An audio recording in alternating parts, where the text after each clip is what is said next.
Welcome back to The Gist. We've been exploring our sensory world through John Kabat Zinn's book, Coming to Our Senses. This week we examine what John calls our most delicately attuned sense. Remarkably, our noses can detect even the faintest aroma, even as little as a few parts per trillion. Our sense of smell is, of course, largely dependent on our environment and the molecules that are carried by the air around us. But even more remarkably, our brains can conjure up olfactory memories as if they were real and close to the original smells that are particularly fixed in our minds. Perhaps pleasant smells of comfort foods, our favorite flowers, the soil after a rain, and the fresh scent of clean laundry. Equally, we might recoil at unpleasant smells that we recall from past experiences. The ability to smell has had an important evolutionary purpose. It allowed us to distinguish what's safe and what's not. John says that it served a biological imperative of approach and avoidance. Based on smell, we could decipher which plants might be safe to eat. We could sense danger when we smelled certain animals, and chemicals called pheromones that are released by our bodies allow us to detect people that are known to us versus those who are not. Of course, pheromones play an important role in attraction to partners and in forming bonds with our children, who, especially as babies, know their parents through their scents. Many other animals have far superior olfactory abilities than humans. John talks about taking walks with his dog, who needs to have the freedom to explore her environment through her sense of smell.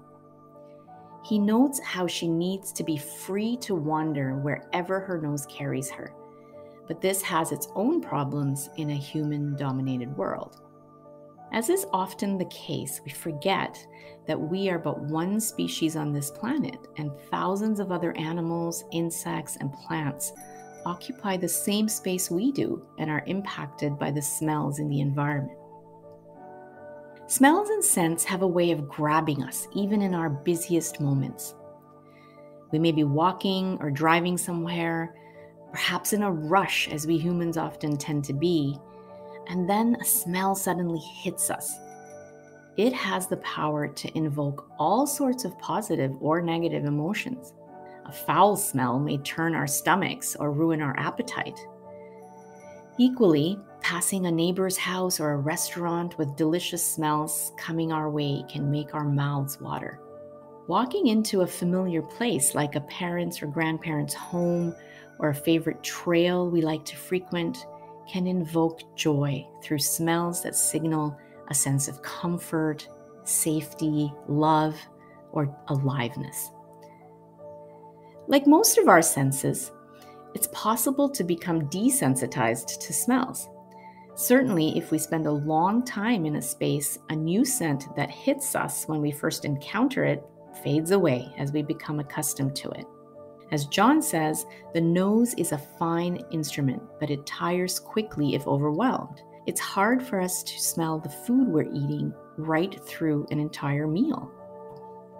So as with our other senses, it's easy to lose track of the rich smellscape all around us, the nuanced aromas that add to the richness of each day, smells that connect us to our environment and to those in it, and to the food that nourishes not just our minds and our bodies, but our hearts.